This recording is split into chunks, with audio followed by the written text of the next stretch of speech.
Hey, Bob. Well, after spending nearly a week in jail, 61-year-old Jose Alba back here in West Harlem this afternoon. He's facing second-degree murder charges after stabbing a man to death here in this corner bodega last Friday night. But what a lot of folks in this neighborhood and around the country are now wondering, what other recourse did he have?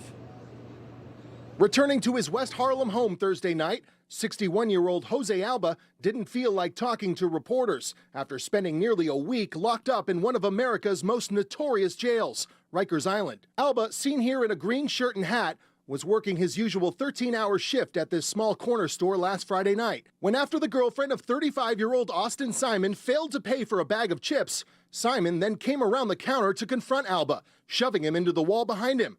Simon, a convicted felon who's previously spent 3 years in prison for assault, then holds Alba by the neck when he tries to get up. As the struggle ensues, Alba grabs a knife, stabbing Simon twice in the chest and once in the neck. When police arrive, they arrest Alba, charging him with murder. Alba's attorney says the video speaks for itself, a sentiment echoed by the mayor of New York City, Eric Adams. I saw him as a hard-working, innocent New Yorker that a person went behind the counter and attacked him. In a city that virtually did away with cash bail for many crimes in 2020, George Soros-funded District Attorney Alvin Bragg getting Alba's bail set at a whopping $250,000.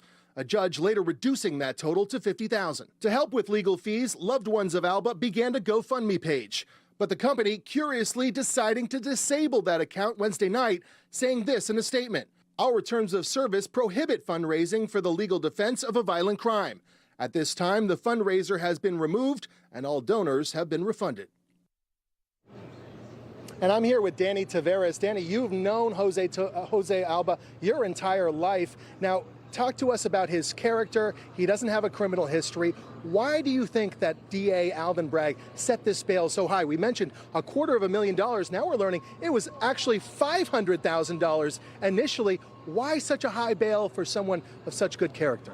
That's something that everybody in this community has wondered. I mean, because everybody has seen the footage. Fortunately, there's footage.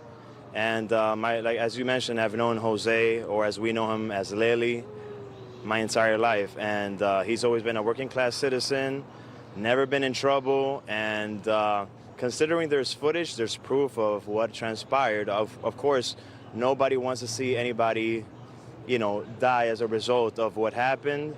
But Lely was defending himself, and unfortunately, that happened. Danny, how has this incident affected not just his family, your outer circle, but how has it affected this neighborhood and of West Harlem? Well, as a father of 4, believe it or not, it's something that disturbs me to know that this kind of thing is occurring in our community.